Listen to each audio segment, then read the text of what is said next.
Dans un univers aussi riche et vaste que celui de Hunter x Hunter, il n'est pas rare de croiser des génies du combat, des tueurs sans pitié, ou encore des stratèges hors pair. On pense tout de suite à Kurapika doté de chaînes redoutables, à Hisoka et son Bungee-Gum imprévisible, ou encore à Netero qui impose un puissant respect de par son immense maîtrise de chaque catégorie de nen. Mais parmi tous les personnages que Togashi introduit dans l'œuvre, il en existe un qui a marqué un tournant décisif dans l'histoire du manga, un Hunter à qui l'on a confié la mission d'abattre un roi pourtant invincible. Un homme qui, au cours de ses 5000 combats à son actif, a réussi à mettre au point l'une des meilleures capacités de nen jamais inventées. Son nom est Knuckle Bean. Salut à tous, c'est Hunter 404 et dans cette vidéo, on va s'intéresser à un personnage très particulier qui, derrière ses gros poings et son cœur tendre, cache l'un des pouvoirs les plus ingénieux, les plus sous-estimés, mais surtout l'un des plus cheatés que l'on ait jamais vu dans l'histoire de Hunter x Hunter. Au passage, n'hésitez pas à me rejoindre en live sur Twitch. Je stream quasiment tous les soirs de la découverte Naruto. Actuellement, j'ai passé l'arc de l'examen Chunin qui était exceptionnel. Donc n'hésite pas à rejoindre l'aventure en live tous les soirs. La chaîne sera en description et en commentaire. Si tu devais faire confiance à un seul Hunter dans tout l'univers du manga, il y a de grandes chances que ce soit Knuckle.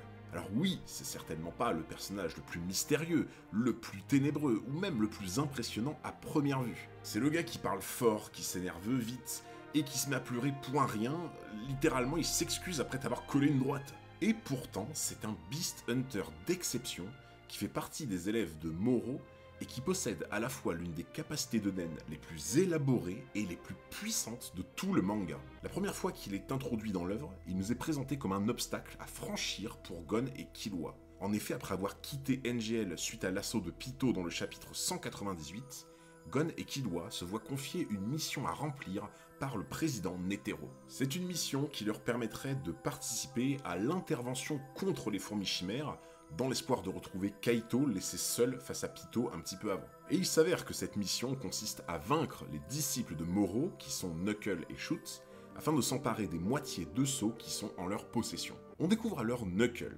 un personnage qui sort clairement du lot, aussi bien par son chara-design inspiré des Yankees japonais, que par sa coupe à la Elvis. En bref, une grande gueule impulsive, qui aime se battre et qui oublie parfois de réfléchir, alors que le mec possède probablement l'un des QI les plus élevés du manga. Je rappelle quand même que au moment où ce mec annonce à tout le monde en pleine rue qu'il attend Gon et Killua pour un combat, il pense même pas à préciser le lieu où celui-ci va se dérouler.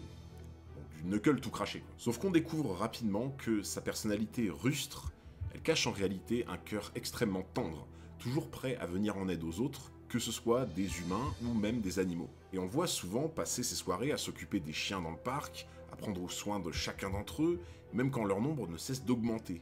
Et comme le dit si bien Jing, un bon hunter est aimé des animaux. Mais il y a quelque chose qui frappe vraiment quand on découvre Knuckle, c'est cette impression de puissance naturelle qu'il dégage. Malgré son aspect un peu tendre et presque comique, on sent clairement qu'il ne rigole vraiment pas du tout en termes de niveau de combat. Je rappelle quand même que Killua Zoldyck, qui n'est pourtant pas très impressionnable, eh bien quand il le croise pour la première fois dans la rue, il le reconnaît lui-même.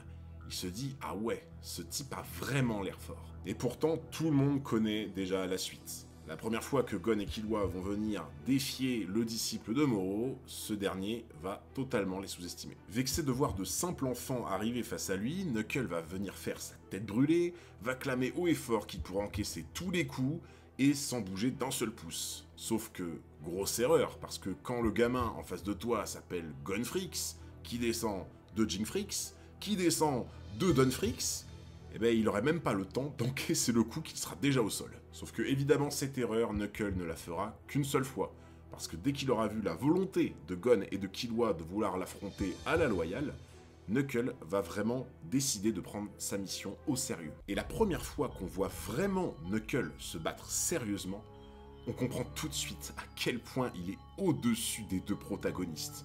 Il les écrase tout bonnement, mais sans même forcer un petit peu. Pourtant, Knuckle ne cherche pas véritablement à vaincre Gon et Killua. Il cherche d'abord à les tester, à les faire progresser même. Et avec tout ce que je viens de vous dire, on a déjà un aperçu global de qui est vraiment Knuckle Bean. C'est un combattant au grand cœur, impulsif, mais aussi généreux, qui combine la force brute et le sens des valeurs. Mais il y a une chose qu'on n'a pas encore vraiment abordée, une chose terrifiante à propos de Knuckle, et c'est bien sa capacité de naine. C'est l'une des capacités les plus incroyables et les plus complexes de tout Hunter x Hunter. Elle s'appelle la banqueroute. Avant de plonger plus en détail dans cette fameuse capacité de naine, on va juste rappeler un truc extrêmement important. Bien que Knuckle soit du naine de la matérialisation, son Hatsu en lui-même relève quant à lui du naine de l'émission. Et concernant cette technique de naine en elle-même, on va essayer de faire simple, histoire de pas finir comme Gon, avoir le cerveau en surchauffe. Le pouvoir de Knuckle repose sur le principe de prêt et d'intérêt, de la même façon qu'une banque, mais en remplaçant l'argent par de l'aura. Concrètement, à chaque fois que Knuckle réussit à toucher son adversaire, il lui prête une partie de son aura. Et à partir de là, une mascotte nommée Podclean apparaît et se colle à la personne touchée. Cette mascotte, elle est inoffensive, mais elle est aussi indestructible, et elle revient toujours tourner autour de la personne visée. En fait, elle est juste là pour collecter les intérêts. Sauf que le piège absolu de cette technique, c'est que ces intérêts, ils sont juste exorbitants. Ils grimpent de 10% toutes les 10 secondes. Je sais pas si vous vous rendez compte, c'est juste abusé. Et donc vous l'aurez compris, plus l'adversaire se bat, plus il dépense de l'aura, et plus Podclean accumule les intérêts. Et c'est ça le cœur de la technique. Au fur et à mesure du combat, l'adversaire s'endette jusqu'à arriver à un seuil critique. Et une fois que la dette dépasse l'aura totale de l'adversaire, Podclean se transforme en percepteur et place ce dernier dans un état de Zetsu forcé pendant 30 jours. Si vous avez vu mes vidéos, surtout concernant le nen de Kurapika, vous êtes au courant que mettre quelqu'un en Zetsu forcé, ça fait partie des techniques les plus fumées du manga, si ce n'est les plus puissantes même. Donc ça revient à dire que la personne touchée par le nen de Knuckle perd automatiquement la capacité d'utiliser son nen pendant 30 jours. Donc 30 jours entiers sans naine.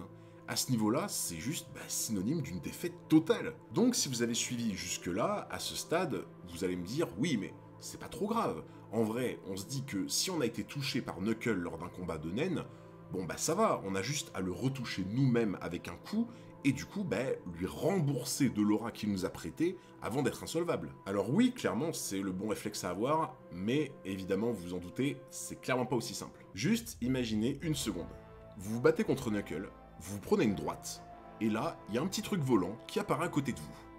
Vous connaissez pas cette technique, du coup vous savez pas à quoi il sert, mais il commence à répéter en boucle qu'il est temps de rembourser vos intérêts, et du coup, vous essayez de le chasser, et vous avez beau essayer de vous en débarrasser par tous les moyens, il n'y a rien à faire. Le nombre sur sa tête continue de grossir, sa taille augmente, et il répète encore et encore la même chose en boucle. Déjà pour le coup, je pense que la majorité des gens seraient un minimum déconcentrés à cette place-là, voire même dans un état de stress de fou, parce que face à une chose qui apparaît soudainement que tu connais pas, et que tu comprends pas, en fait ça te met directement sous pression. Et c'est d'ailleurs exactement ce qui s'est passé dans le manga, parce que ce soit contre Gon, ou encore contre Youpi, qui je le rappelle est tout de même l'un des membres de la garde royale de Meruem, je vous prie, c'est dire à quel point c'est un moyen de déstabilisation qui est particulièrement efficace. Et donc, pendant que vous êtes déconcentré par Podclean qui collecte vos intérêts de façon extrêmement rapide, Knuckle, lui, il va pas rester les bras croisés, parce qu'il va évidemment en profiter pour vous toucher à nouveau et encore faire augmenter la dette et donc intrinsèquement les intérêts. Et à partir de là, vous êtes pris dans une spirale infernale.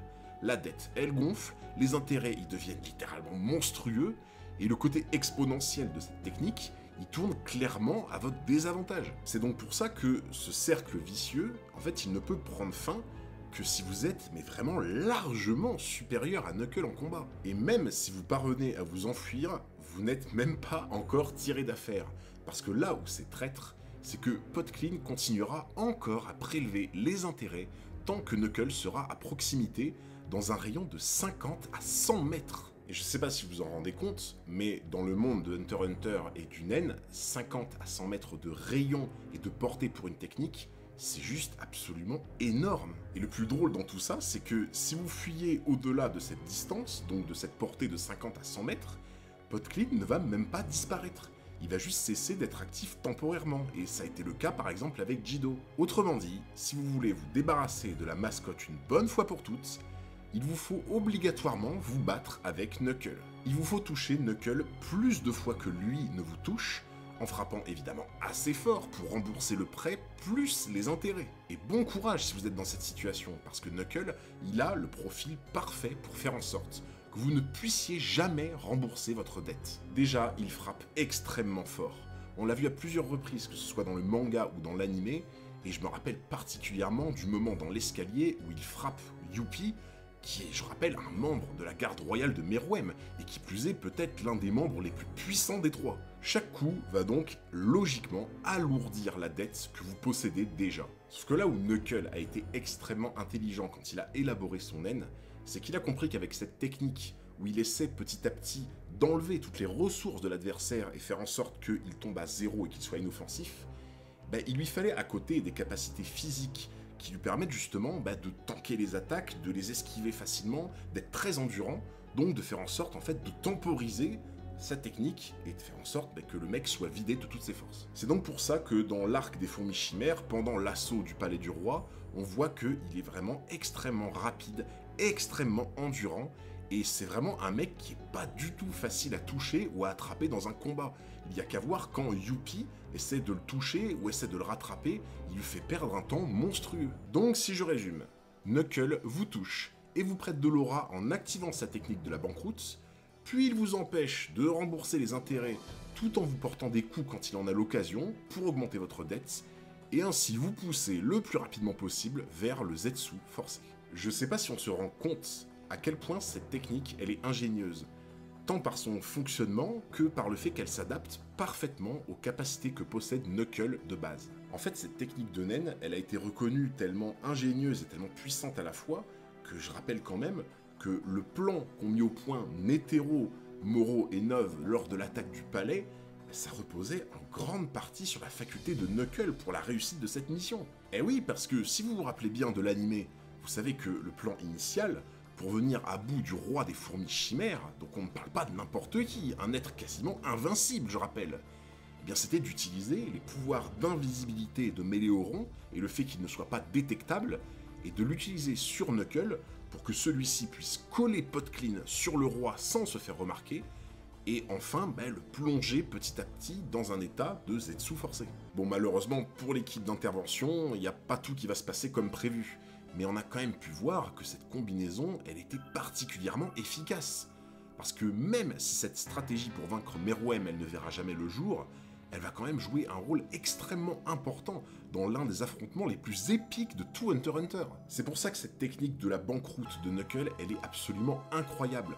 Parce qu'en fait, elle vient contourner un problème que beaucoup de personnages peuvent rencontrer dans Hunter x Hunter, à savoir, si je tombe contre quelqu'un qui est immensément plus puissant que moi, mais comment je fais? Comment je gère ce personnage? Et en fait, grâce à cette technique, il suffit juste de le toucher une fois, de réussir potentiellement à temporiser, à se cacher, et derrière, à l'usure, on peut l'avoir à petit feu. J'en avais déjà parlé il y a des années sur cette chaîne, mais justement, ça me fait un petit peu penser à quelqu'un comme Krillin, parce que quand Krillin s'est entraîné pour se battre contre les Saiyans, il avait mis au point le Kienzan dans son manga, qui au final est un rayon d'énergie qui est capable de potentiellement trancher Nappa en deux, parce qu'on a vu que s'il ne l'avait pas évité, il se serait pris plein fouet et il serait mort. Et Krillin avait quand même coupé la queue de Freezer en deux, alors que Freezer a peut-être 100 fois sa puissance. Donc Krillin, un peu comme Knuckle, avait mis au point une technique en se disant « Cette technique-là, elle peut être extrêmement utile dans des situations où je n'ai pas l'avantage, où la personne en face de moi est beaucoup plus puissante. » Et c'est à ça qu'on reconnaît les vrais génies du combat, ils s'adaptent à leur adversaire.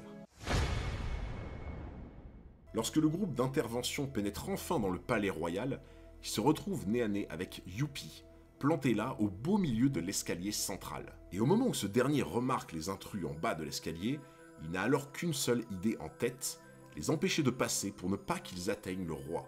C'est la seule chose sur laquelle il est concentré à cet instant précis. Une ouverture donc en or pour Knuckle et Méléoron, qui profitent de leur invisibilité pour approcher Youpi et lui coller pot clean sans même se faire repérer. Et au début, tout semble fonctionner. La dette, elle commence à grimper de façon folle, Youpi perd peu à peu son aura, et il suffit juste d'un peu plus de temps pour que le Zetsu forcé s'active et le mette hors jeu. Mais là, évidemment, il y a un problème. Vous vous en doutez, sinon ce serait trop facile. En fait, Youpi, ce n'est pas un adversaire ordinaire. On parle ici d'un monstre dont la réserve d'aura, elle semble tout simplement infinie. C'est une créature qui déborde littéralement de puissance. Et on ne sait pas vraiment si ça vient de sa condition, du fait que ce soit un mélange entre une bête démoniaque et une fourmi chimère, mais en tout cas, le problème est là, c'est peut-être l'un des êtres qui a le plus d'aura de base dans son corps. Résultat, même avec une stratégie aussi ingénieuse, la technique de Knuckle n'a pas suffi à le faire tomber. Les intérêts montaient, ouais, mais jamais assez vite pour épuiser un monstre pareil. Face à Youpi, c'est comme essayer de remplir un océan avec un verre d'eau. Et pourtant, il faut bien réaliser l'exploit que ça représente. Après la défaite de Shoot, Knuckle a réussi à occuper Youpi pendant une immense partie de l'assaut du palais, tout en parvenant à maintenir son Hatsu en place. C'est juste hallucinant ce qu'il a réussi à faire. Je rappelle quand même que l'on parle d'un des êtres les plus puissants de l'univers de Hunter x Hunter, et Knuckle, il a réussi à le ralentir et à détourner son attention en jouant ainsi un rôle crucial dans la bataille. Mais ce qui nous marque encore plus durement dans cet affrontement, c'est la force de caractère que Knuckle a su démontrer face à Youpi. Parce qu'en fait, au fond, le plus impressionnant chez lui, c'est pas seulement juste sa puissance ou sa capacité de naine qui est complètement cheatée, c'est vraiment sa loyauté qui, elle est inébranlable. Pendant ce combat, Knuckle, il se bat pas seulement pour gagner, il se bat pour défendre l'honneur de ses potes, pour que leur effort soit respecté en fait. Il refuse de fuir, il refuse d'abandonner, même quand la situation elle devient désespérée, même quand il comprend que sa capacité elle suffira pas à faire tomber Youpi tellement il est monstrueux, et il serre les dents et il continue de se battre encore et encore. Et c'est là qu'on comprend la vraie force de Knuckle. C'est pas seulement un gars avec une technique brillante et compliquée, c'est un combattant qui a un cœur énorme, qui lâche jamais rien, qui se relève encore et toujours, et qui est prêt à tout pour tenir ses engagements. Et ce qui est beau, c'est cet aspect mental de Knuckle qui est loyal jusqu'au bout et qui ne lâche rien, c'est parfaitement en phase avec sa technique.